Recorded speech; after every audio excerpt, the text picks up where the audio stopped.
बच्चों, चलो स्टार्ट करते हैं आगे का पार्ट इस चैप्टर का, जो क्लास 9th का साइंस का चैप्टर नंबर 1 है, मैटर इन आवर सराउंडिंग्स। ठीक है, ये हमारी केमिस्ट्री का भी चैप्टर नंबर 1 ही माना जाएगा क्लास 9th के लिए। ठीक है, तो फिजिकल नेचर ऑफ मैटर हम यहाँ पर पढ़ रहे हैं। तो इसमें बताया गया है कि matter is made up of particles. जैसे कि हर एक चीज़ के को हम छोटे छोटे टुकड़ों में करते हैं। ठीक है, कई बार तो कुछ टुकड़े जैसे होते हैं हम उसको वो विजिबल होते हैं, लेकिन कई बार कोई चीज़ होती है जो हमको उसके पार्टिकल्स विजिबल नहीं होते। ठीक है, लेकिन वो फिर भी बहुत छोटे छोटे यूनिट से मिलके एक पार्टिकल बना होता है। ठीक है, तो ये उसकी एक प्रॉपर्टी है हर मैटर की। For a long time two schools of thought, मतलब दो टाइप की सोच थी लोगों की, साइंटिस्ट की। उसमें ये सोचा जाता था कि मैटर का नेचर कैसा होता है, यानी कि हर चीज़ होती कैसी है। तो एक थिंकिंग जो थी वो ये बिलीव करती थी कि मैटर एक continuous like a block of would, जैसे कि ठीक है, जैसे ईंट होती है, ये इस तरह के ब्लॉक, इस तरह के ब्लॉक्स में कोई उनके पार्टिकल्स आपस में अरेंज्ड होते हैं और फिर वो एक मैटर बनता है उनसे।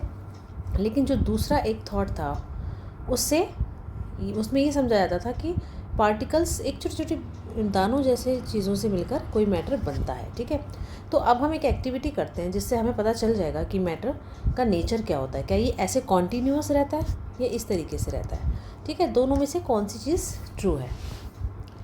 तो अब इसमें हमने एक्टिविटी की है, आपको 100 ml बीकर में 100 ml का जो बीकर है उसे लेना है, उसे पानी से भरना है आधा, और उसमें कुछ नमक या शुगर घोलनी है। ठीक है, जैसे हम घोलते हैं उसमें ऑब्ज़र्व करना है आपको वाटर का लेवल। ठीक है, तो आपको क्या देखने मिलेगा कि सॉल्ट का हुआ क्या, वो गायब कहाँ हो गया, और उसके गायब होने से पानी का जो लेवल था कुछ बढ़ा या घटा, कुछ ऐसा हुआ। ठीक है, इसको देखने से आपको क्या पता चला। तो इस तरह के क्वेश्चंस के आंसर के लिए हमें पहले ही उस आइडिया को यूज़ करना पड़ेगा कि मैटर कुछ पार्टिकल्स से मिलकर बना होता है। ठीक है, तो what was there in the spoon के अंदर क्या था, सॉल्ट या sugar. Has now spread throughout the water. अब वो पानी में पूरी तरीके से, जैसे कि हमने यहाँ पर डाला था, पहले तो पानी था सिर्फ, उसमें हमने या तो शुगर लिया या सॉल्ट लिया, यहाँ पर सॉल्ट लिया है। ठीक है, अब वो पूरे पानी में हर जगह पर फैल गया है। ठीक है, तो इस फिगर से हमको पता चल रहा है how small are these particles of matter. तो हमको ये तो पता चल गया कि मैटर के कुछ पार्टिकल्स होते हैं, लेकिन ये कितने छोटे होते हैं। ठीक है, तो आपको 2-3 क्रिस्टल लीजिए पोटेशियम परमैंगनेट के, और उनको जैसे चीनी के दाने होते हैं ना, सो उन दानों को हम ये बोलते हैं क्रिस्टल्स। तो उन क्रिस्टल को डिज़ोल्व कीजिए 100 ml वाटर में। तो क्या देखेंगे आप, यहाँ पर ये एक्टिविटी ही है। ठीक है, अब आपको अप्रॉक्सीमेटली 10 ml सोल्यूशन इसका बाहर निकालना है घोलने के बाद में, और जो 90 ml बचा है उसको मतलब जो 10 ml का वो जो आपने सोल्यूशन निकाला उसको वापस 90 ml क्लियर वाटर जिसमें कुछ घुला हुआ नहीं है उसमें डालना है, और फिर 10 ml इसका सोल्यूशन का लेना है और फिर दूसरे 90 ml क्लियर वाटर में डालना है। तो इस तरीके से आप क्या करते जाएंगे, आज 5 से 8 टाइम्स आपको करना है। तो पानी क्या सेम कलर का रहेगा, देखिए पहले इस कलर का था, जब आपने इसके अंदर वो डाला सॉल्यूशन के अंदर। ठीक है, तो उसके बाद इसका कलर ऐसा हो गया। उसके बाद हमने थोड़ा सा पार्ट लेके उसमें क्लियर वाटर डाला तो थोड़ा फेड हो गया। फिर इस तरीके से जब हमने 2-3-4 बार 8 बार आपने यही प्रोसीजर किया तो ये पानी का जो कलर है, ठीक है, ये फेड होता चला गया। ठीक है, तो estimating how small are the particles of matter with every dilution, जितनी बार आप उसमें पानी मिलाते जाओगे तो कलर हमेशा लाइट होता जाएगा। It is still visible. This experiment shows that just a few crystals of potassium permanganate can colour a large volume of water. ठीक है, मतलब कि आपने थोड़ा सा पोटेशियम परमैंगनेट डाला था तो उसमें कम से कम हम 1000 लीटर तक पानी के कलर को चेंज कर सकते हैं। So we conclude that there must be millions of tiny particles in just one crystal of potassium permanganate. इसका मतलब है पोटेशियम परमैंगनेट के एक क्रिस्टल में ही कुछ छोटे छोटे बहुत सारे पार्टिकल्स होंगे which keep on dividing themselves. तो जब वो हर पानी में हम बार बार उनको डाल रहे हैं तो वो अपने आप को डिवाइड करते जा रहे हैं। ठीक है, छोटी क्वांटिटी में अपने आप को डिवाइड करते जा रहे हैं हर बार। तो ये जो सेम एक्टिविटी है इसको हम कर सकते हैं 2 ml of Dettol instead of, जैसे आपको डेटॉल आप यूज़ करते हैं चोट पर लगाने के लिए, उसको भी पोटेशियम परमैंगनेट की जगह यूज़ करके इसी एक्टिविटी को करके देख सकते हैं। जो स्मेल है, आप हर बार नए पानी में जब डालेंगे उसे तो हर बार आपको देखेंगे आपको स्मेल थोड़ी कम महसूस होगी। ठीक है, हर बार जितनी बार आप पानी में उसे मिलाएंगे। तो पार्टिकल्स हर मैटर के बहुत स्मॉल होते हैं, they are small beyond our imagination. तो हम ऐसा नहीं कह सकते कि इतना स्मॉल होता है या उतना स्मॉल होता है, हम जितना इमेजिन कर सकते हैं उससे काफ़ी स्मॉल होता है कि हमको दिखते नहीं हैं वो, ठीक है। तो अब इसमें है characteristics of particles of matter. तो अभी जो पार्टिकल्स हैं मैटर के, उनकी क्या कैरेक्टरिस्टिक्स होते हैं, कुछ कॉमन जो सब में ही होते हैं, तो उनके बारे में हम पढ़ते हैं। तो पहली प्रॉपर्टी है particles of matter have space between them, ठीक है, कुछ ना कुछ स्पेस उनके बीच में होता है। तो एक्टिविटीज़ जो हमने 1.1 और 1.2 की थी उसमें देखा था, जो पार्टिकल्स जैसे शुगर, सॉल्ट, डेटॉल और पोटेशियम परमैंगनेट, उसमें वो वाटर में इवनली डिस्ट्रीब्यूट हो गए, ठीक है, घुल गए मतलब। तो जैसे हम चाय बनाते हैं, कॉफ़ी या नींबू पानी बनाते हैं, लेमनेड बनाते हैं, उसमें पार्टिकल्स होते हैं एक ही टाइप के मैटर के, और वो उनके बीच में स्पेस होता है उसके पार्टिकल्स के बीच में of the other. This shows that there is enough space between particles of matter, ठीक है। इससे ही पता चलता है कि पार्टिकल्स ऑफ मैटर के बीच में जितने भी इस तरीके से स्पेस होता है, ये जो जगह है, दिस इज़ कॉल्ड स्पेस, उसके बीच में जगह होती है, ठीक है। इससे हमें पता चलता है।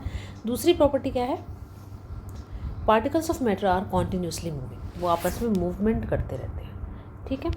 तो एक्टिविटी इसके लिए क्या हम करके देखते हैं। Put an unlit incense stick, जो अगरबत्ती होती है ना बिना जली हुई, उसको एक कॉर्नर में रखिए of your class. How close do you have to go near it so as to get smell, जितनी पास आप उसके जाएंगे, बिना जली हुई है, वो जल नहीं रही है, जितनी पास आप उसके जाएंगे और आपको स्मेल आएगी, ठीक है।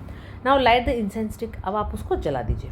तो what happens, do you get the smells sitting at distance, ठीक है, आपको दूर से भी स्मेल आ जाएगी। अब आपको ये ऑब्जर्वेशन जो आपको फील हुआ, आपको रिकॉर्ड भी करनी है, क्योंकि आप ये एक एक्सपेरिमेंट कर रहे हैं। एक और एक्टिविटी है यहाँ पर A1.4, 2 ग्लासेस या बीकर्स लेने हैं जिसमें पानी भरा हो दोनों में, और उसमें ब्लू या रेड इंक डालनी है slowly and carefully along the sides of the first beaker, ठीक है, पहले बीकर में डालना है उसके साइड पे, and honey in the same way in the second beaker, और दूसरे बीकर में आपको शहद डालना है। Leave them undisturbed in your house और in a corner of the class, आप उसको छेड़े नहीं, ऐसे ही रख दें। फिर ऑब्जर्वेशंस को रिकॉर्ड करें बाद में। आपको क्या दिखेगा, इमीडिएटली आफ्टर द एडिंग, आपने इंक ड्रॉप जैसे ही डाली उसका कलर तुरंत चेंज हो गया, ठीक है।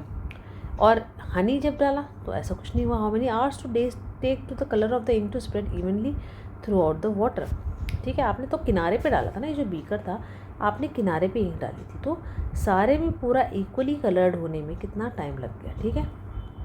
ऐसे ही शहद के साथ। और एक और एक्टिविटी है, ठीक है, drop a crystal of copper sulphate और potassium permanganate into a glass of hot water and another containing cold water, ठीक है। गर्म पानी में भी आपको ये डालना है और ठंडे पानी में भी डालना है। आप उसको हिलाएंगे नहीं मिलाने के लिए, ठीक है। आप क्रिस्टल्स को खुद ही बॉटम पे उसके यानी कि तली में बैठने दीजिए। What do you observe just above the solid crystal in the glass, ठीक है। आपको क्या दिखेगा कि ग्लास के अंदर सॉलिड क्रिस्टल नज़र आएंगे। What happens as time passes, अब जैसे जैसे वक्त बीतता जाएगा तो क्या होगा, इससे पता चल रहा है। What does this suggest about the particles of solid and liquid. अब जो सॉलिड पार्टिकल्स और लिक्विड पार्टिकल्स में थोड़ा फ़र्क होता है, लिक्विड तुरंत घुल जाता है, सॉलिड घुलने में वक्त लगाता है, ठीक है। Does this rate of mixing change with temperature, और हाँ, अगर गर्म पानी में डाला तो ज़्यादा जल्दी घुलेगा, ये आपको सबको पता है। तो इस तरह के ऑब्जर्वेशन से आपको पता चलता है कि किस तरीके से पार्टिकल्स मूव करते हैं और किस तरह के मैटर के पार्टिकल्स किस तरीके से मूव करते हैं, ठीक है। तो इस तरह की एक्टिविटीज़ से हम क्या कंक्लूड कर सकते हैं, आइए देखते हैं। पहली बात, particles of matter are continuously moving, that is they possess what we call the kinetic energy, ठीक है। काइनेटिक एनर्जी यानी गतिज ऊर्जा, ठीक है, वो यानी कि मूव कर रहे हैं, जो उसके अंदर जो एनर्जी है मूव करने की। एज द टेम्परेचर राइजेज, और जैसे टेम्परेचर उसका बढ़ता है पार्टिकल्स और तेज़ मूव करने लगते हैं। तो हम ये कह सकते हैं कि टेम्परेचर इंक्रीज़ करने से जो काइनेटिक एनर्जी है पार्टिकल्स की वो भी इंक्रीज़ हो जाती है। This becomes a fact for science, ठीक है।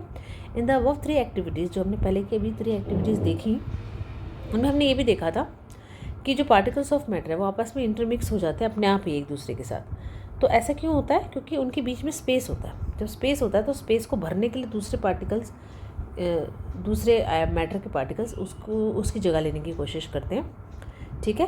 And this intermixing of particles of 2 different types of matter on their own is called diffusion. तो आपस में ही घुल जाते हैं, ये आपस में जो स्पेस ले लेते हैं जो एक दूसरे के पार्टिकल्स के बीच में होता है, इस प्रोसेस को हम डिफ्यूजन बोलते हैं, ठीक है। तो we also observe on the heating and diffusion becomes faster. Why does this happen, ठीक है। तो हम ये भी देखते हैं कि हीटिंग करने पे डिफ्यूजन फास्ट हो जाता है, तो ऐसा होता क्यों है, ठीक है, इसके बारे में हम पढ़ते हैं। तो अभी इस वीडियो में ये 2 प्रॉपर्टीज़ हमने कवर की। अगले वीडियो में हम आगे का चैप्टर कवर करेंगे। अभी इस चैप्टर के साथ अब बने रहिए वीडियोज़ के साथ। लाइक करिए, शेयर और सब्सक्राइब ज़रूर करिए। Thank you so much.